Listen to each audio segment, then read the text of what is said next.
Hello, lovelies. So today, because quite a few of you seem to not really be familiar with the terms of chest voice, head voice, and falsetto, I thought it would be worth it to take a video to talk about those terms because those are very important for finding your pitch for your voice.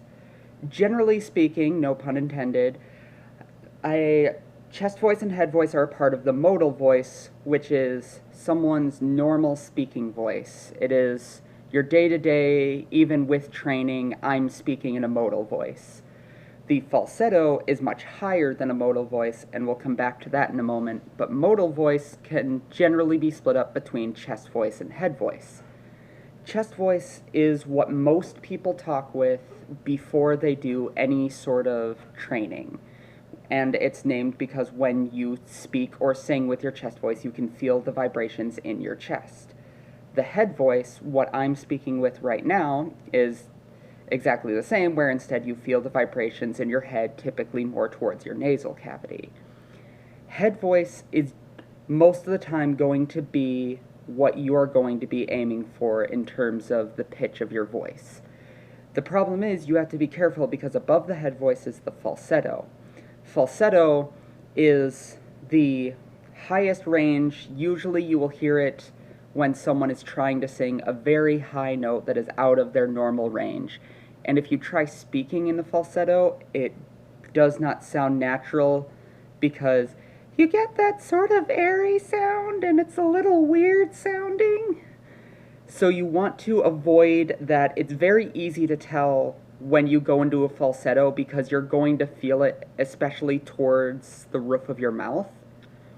And it just sounds very unnatural, so you want to avoid that.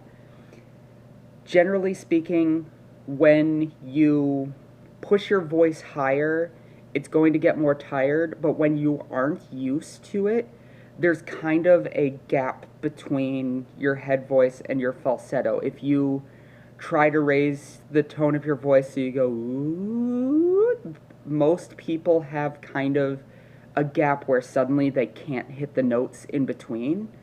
So a big part of the exercises is going to be training that gap and making sure that your voice is strong enough to reach those tones. And I'll discuss later what exactly notes you're going to be looking for, and for people that don't have a lot of musical knowledge, I'll be explaining a lot more with how the notes work. So any sort of exercise that you do, you're going to want to work towards your head voice, and that ranges from person to person. So the best idea is simply to try out talking in a higher voice until you can feel the vibrations right around here, and then try working with that voice, try strengthening that voice, and try to stay away from the chest voice, because the chest voice is the much lower tones that you're going to be trying to avoid. On the next videos, I'm probably going to talk a bit about the actual notes that we're going to be looking for, because there's a bit of an overlap between the male range of voice and the female range of voice.